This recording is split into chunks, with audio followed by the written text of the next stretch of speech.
So, welcome to the temple of Edfu, one of the most beautiful and the most complete temples in Egypt. Like any other temple in Egypt, the temple was dedicated to the god Horus, son of Isis and Osiris. Horus, who represented legitimacy in Egypt. Horus, who succeeded to get the throne of Egypt back after it was taken by his uncle Set from his father Osiris. So, the city here is named Bahdet, the ancient name. So Horus is known as Horus of Bahdet.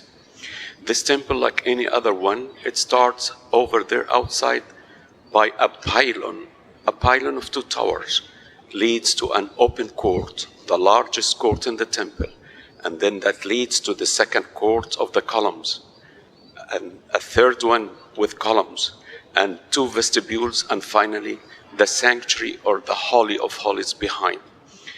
The reason that the first court is the biggest one, in their ceremonies and celebrations, they allowed the commoners to come inside the temple, to be in the first part of the temple, and their number was a big number, so they can stay in the first, which is the biggest court in the temple. The second was for the priests, and the third right here for the priests of the high rank, and the vestibule behind me over there for the high priest, and the innermost, which is the sanctuary, for the Pharaoh, only the Pharaoh, nobody but the Pharaoh. Because the more and more religious, they are allowed to walk further and further inside. The least religious are the commoners, so they are in the outer part. They are so far from the sanctuary where the statue of the god was accommodated. And the second part closer to the sanctuary for the priests, because they are more religious. The third right here for the priests of the high rank, more religious. And the inner for the high priest and the Pharaoh, the most religious person. As we get further inside the temple, the ground gets higher. So we always step up, up, up, up until we find the sanctuary, the highest level, the highest ground. And the ceiling is descending. The ceiling of the first part is the sky, the highest ceiling. And then the ceiling on the second court is resting on the biggest columns and the highest columns in the temple. And right here, columns are shorter. And over there, the vestibule, the ceiling is resting on the walls. And the ceiling of the sanctuary is the lowest ceiling. So we can see that the ground is moving up and the ceiling is moving down and the walls are moving inside. From the beginning over there outside, they wanted us to focus our attention to the innermost part where the statue of the god was. The temple is built on one straight axis. From outside, you can put yourself in the middle to be with the sanctuary, one straight axis. But from outside, I believe commoners could not see what happened inside because they are so far from the most sacred place. As you are moving further and further closer to the God, you can see what was going on better and better until you get to the innermost, the Pharaoh, who was the link between the God and the rest of the people. The Pharaoh started chanting the hymns. He started singing. So whatever he said was repeated by them, group by group. By the way, some of the priests were chanters, singers, and some were musicians. If the Pharaoh said, "May Horus be kind," the high priest repeated, "May Horus be kind," the priests of the high rank, "May Horus be kind," the priests, "May Horus be kind," the commoners, "May Horus be kind." So it's like the sound, he is the sound and they are the echo. He is the maestro and they are the chorus. He is the leader and they are the followers. He is the one who is teaching them and they are getting that, they are learned from him. And then after chanting, they started with the meditation because they believed that the music they played or the hymns they sang was the best to clear their minds for meditation, and the Pharaoh led that meditation. This is the function of the different places we can see here, and why the size of every place is getting smaller, smaller until we get to the innermost. Thank you so much. To add to Mr. Hisham what he said, this temple built for meeting, we call it the beautiful meeting between Hathor and Horus. The beautiful meeting, Hathor, this is the god of love, and Horus, the power. Every year and every morning, The people they coming to the sanctuary, and then they clear and they clean and added the perfume, and they added they change the linen which they wearing, and they then say, open your left eyes, open your right eyes, make our day beautiful day, make a new day beautiful day. Give us the love, give us the soul, give us the beautiful life. For the beautiful meeting every year, it will be big celebration between this temple and then their temple. This connected with together there. Thank you.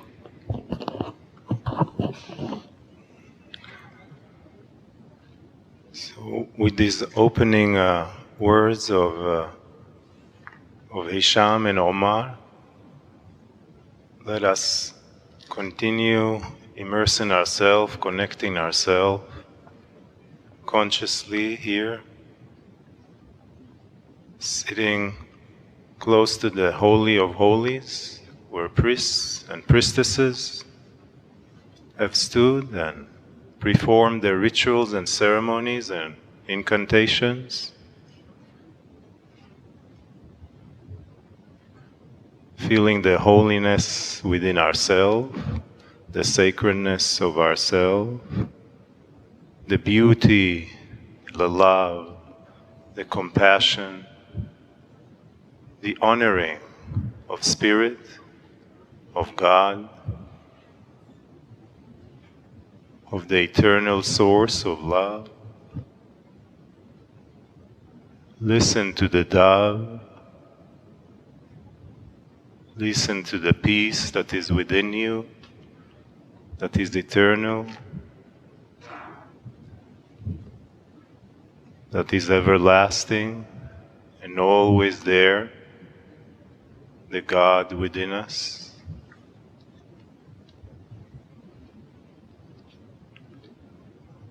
Listen deeper,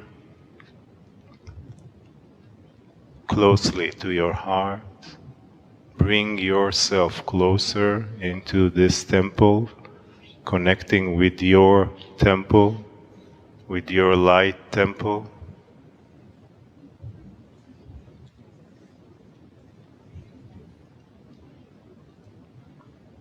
Taking slow, nourishing, conscious breaths.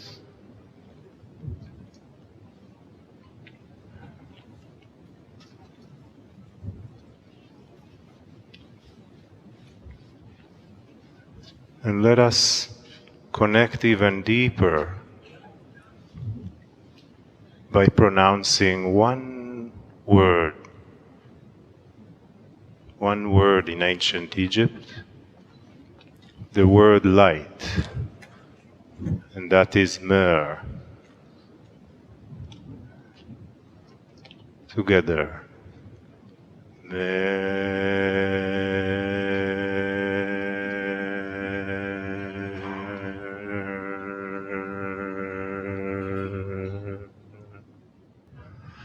Greetings, dear ones. I am Kryon of Magnetic Service. In the Temple of Horus we are, in Edfu, a spectacular temple which has survived the thousands of years because it is built well, dear ones. I want you to imagine for a moment how this was accomplished and ask you, do you think there was someone in charge? Do you think the workmen simply descended on this and shaped it? And perhaps they had a plan, but there had to be an architect. There had to be someone there pointing and saying, this goes first, this goes second, and supervising it step by step over the years it took to create such a thing. In addition, there's an elegance of building here. It is not simply a cookie cutter, as they say, temple. The floors slope a certain way on purpose, the certain angles, the perceptions, the doorways that shrink and open. All of these things, dear ones, took a great deal of planning, mathematics, and supervision. I've told you before that it's hard to find the plans or even the tools. The plans, dear ones, are sacred. They were given by God, and they were instructed carefully and followed out, temple after temple, for the same kind of building, the same kind of consciousness of building. It's not unusual that you didn't find the plans or perhaps even the tools, any more than you would find the tools if you had one of your skyscrapers suddenly buried and unburied thousands of years later. You would not find the tools there or even the plans. They're in a separate place, perhaps a separate office, a separate building. Here, that has not yet been discovered. You know the names of the architects, and even their tombs have not been discovered. So there is a sameness of something that is missing. But you can see the results, dear ones, right in front of you. The majesty of planning and order. The Egyptians were good at this. There was order here. There was similarity here.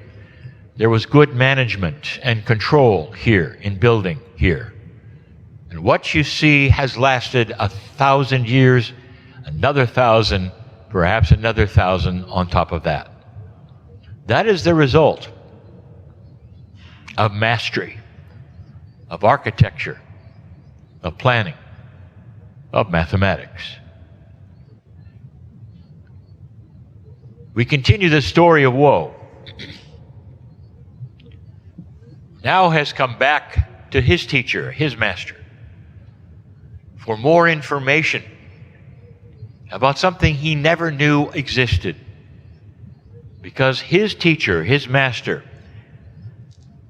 is doing a show and tell, perhaps the first time he has ever heard these things, or been shown these things, or been told these things, about tools the human being has in a higher vibration. Filled with metaphors it is, and it continues. And the teacher says to Woe, Woe, are you ready for more information? And Woe said, yes. So the teacher said, I want you to imagine a factory in progress. This is a metaphor. Woe, it's a factory that makes a product. And every single worker in the factory and all the departments, all that which goes into making a product is known. Let's call the product L.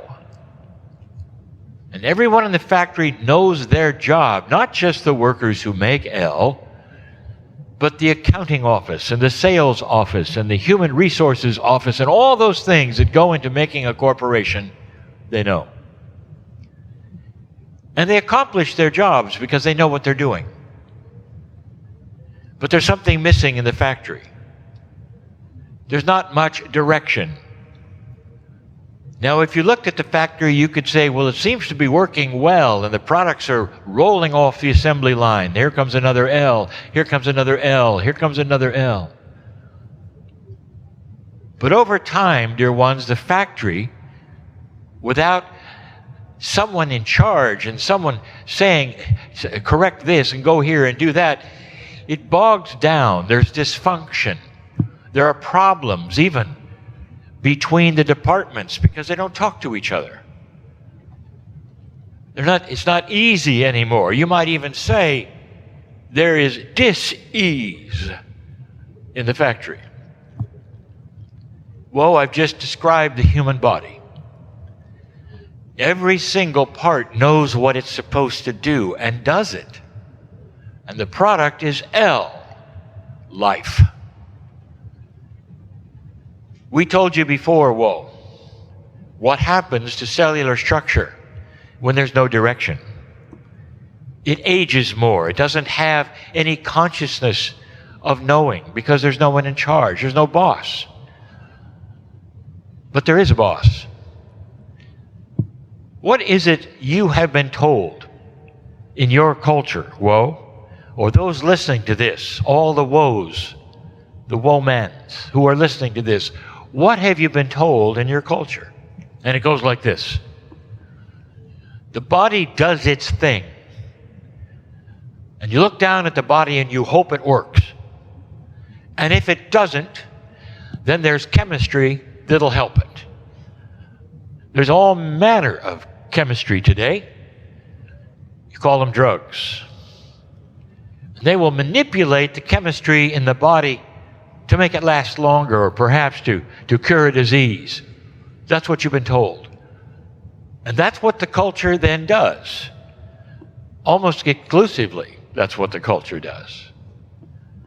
But whoa, I'm going to give you some information that you can throw all that away.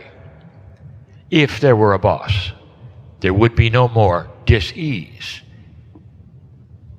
And so this is where we get the expression, and we have told many times, many those who listen, many woes who sit in front of me, be the boss of yourselves and have a consciousness of energy that helps them to know what to do. Now, you don't know what a cell does. Not really. You'd have to study and study and study to even understand the chemistry. That's the cell's job, dear one. They do it well. But they need an architect. They need someone in charge. And this may sound odd. You sit in a temple that was built for what? Meditation. Thousands of years ago, the architects built that for sound, meditation. You might even say, to establish the glory of the Creator. Today you sit here, what we are doing, thousands of years later, meditation. Some things don't change. Your body needs meditation, not necessarily like this. Call it biological meditation, and be the architect when you say to the body, dear cells of my body, listen up. I love you. Work together like a beautiful love machine with compassion for one another. And I will be there as the architect with my consciousness, with my own body, with you, to direct you into life. You'll find that you'll have a human that does not contact the diseases of the day, will not have necessarily creaky bones of the day, will not age as much, we said before, but more than that, more than curing disease, more than healing, it's a body that will not then deteriorate as much or catch the things of the day. It's about health, not about healing things which are wrong. It's about preventing them in the first place. A body that does nothing except love you back in the way it works, and you love it. An odd concept, perhaps, to medicine, that you would love your body so much that you would meditate in the temple of your cells and be the architect of your own life, and how they work together in the beauty that they were designed to, with you in charge of all of them. Once again, Woe never heard that. He always simply took his pills. This is the truth of the day for all of you who wish to go to the next level of what you're here for. Old soul, you are designed to live a long time. Old soul, we need you to. This earth needs you right now. It needs your compassion, your prayers, the energy of your consciousness, the architect of your own humanity. I'm in Kryon in love with all of you. And so it is.